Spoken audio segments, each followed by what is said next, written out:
Hi guys, it's the turn of the Capricorn moon sign and ascendant, and we will talk about the results of the transits happening in 2025 for this zodiac belt. These are the people who are considered extremely resilient and they are very dedicated towards their goals. In fact, they have a very serious outlook about life and they are, in fact, very matured people and they are very devoted towards their goals. And somehow you can call them conservatives in their outlooks because for them, achieving a certain position in life matters a lot. You will hardly see them sitting idle or enjoying party. In fact, they are always thinking about their goals and they want to achieve status because this is the 10th house rising and the attributes of the 10th house are deeply embedded in the minds of the Capricornian people. So, guys, we all know that there are four major transits happening in the month of March and in the month of May for the year 2025. So, in the month of March, Saturn will be changing its position to Pisces on 30th of March. So, let's see what are the results of Saturn for this zodiac sign. So, guys, Saturn being their ascendant lord and also the lord of their wealth has been sitting in their second house from last 2.5 years. These are the people who will be ending with their sade sati because from last 7.5 years, you can say since 2017, they were undergoing the effect of the sade sati, which will be over on 30th of March. So lots of obstacles or lots of mental tensions that they were facing, they will be able to get through.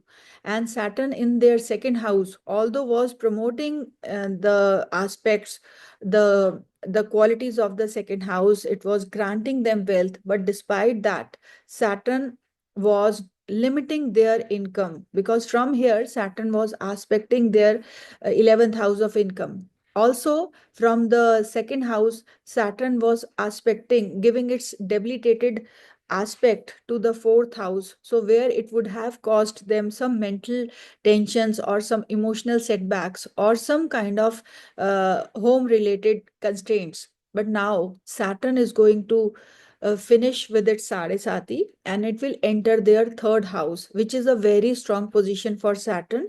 It has gone to the house of efforts. So it means that for next 2.5 years, these people are going to put in lots of efforts with whatever they do, and the efforts are related to earning wealth, to increasing their wealth, and also to make their physical well-being much better than before. So Saturn in the third house is also going to take them to long distance travels, and many of you will be changing their place of residence. Lots of you may be traveling a lot in the coming 2.5 years. From here, Saturn is also aspecting your fifth house, so which means that you will be also putting your hard work uh, towards attaining some kind of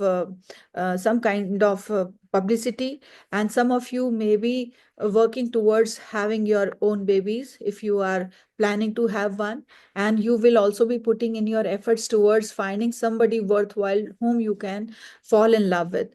So guys, Saturn's transit is going to be good for you, and this transit is going to be much better than the transit of Saturn which you have been going through from last 7.5 years. We'll talk about the transit of Jupiter now. So Jupiter is sitting in your fifth house as of now from last 6 months. This transit of Jupiter must be giving you good results of your efforts, and it must be giving you good results of your bonding with your younger siblings. And this transit of Jupiter is also giving you a constant flow of income.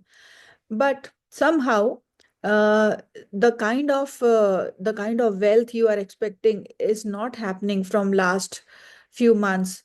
But the thing is that after 16th of May, Jupiter will enter into your sixth house. This placement of Jupiter is pretty strong. And from here, Jupiter is going to form a Viprit Raj Yoga. So, which means wealth will come in abundance after 16th of May. So, for 1 year span, it's going to be a very good time for you. So, many of your problems that you have been facing related to your money matters will be over by now. Lots of you may plan a trip overseas that will also happen in the next 1 year, starting 16th of May. Jupiter's position in the sixth house will indeed cause some kind of friction between you and your younger sibling. On that regard, you will have to watch your dealings with your younger sibling. And Jupiter's placement in the sixth house will also assure that you will be able to come out of any kind of debts, any kind of, you can say, problems, any kind of health issues. And it is going to give you a very win-win solution, because Jupiter is going to finish, or you can say curb, all the difficulties that you have been facing so far. So this placement of Jupiter will be very helpful for you. And some of you can also think about your second marriages if the first marriage has gone wrong somehow, because with the transit of Jupiter in the sixth house and the transit of Rahu happening in your second house is going to promote this.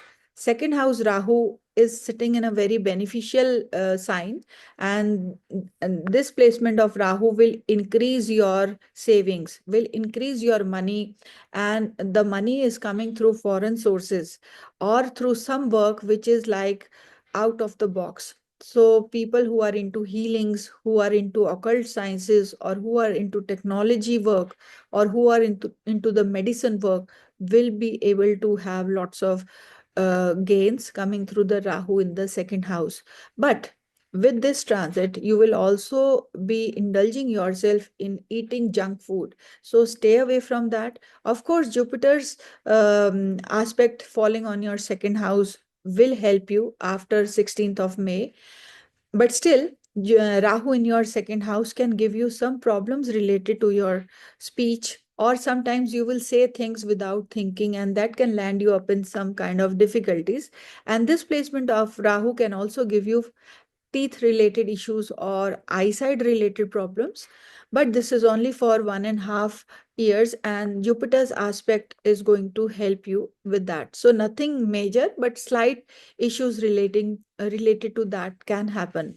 Then comes the transit of Ketu happening in your eighth house. This transit can give you some urinary issues, and Ketu in the eighth house can also make you susceptible towards some kind of injuries or surgeries. So for you, the best thing would be to pray to Lord Ganesha, and yeah, to activate the qualities of Ketu in the eighth house. Eighth house is all about spirituality. So indulge yourself in spiritual things, learn something related to occult.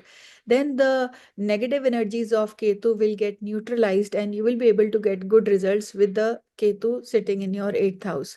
So guys, these are some of my thoughts about the transits happening for the Capricorn sign. I wish you all the best for the coming year. May all your wishes be granted. All the best to you, and I'll meet you in my next video.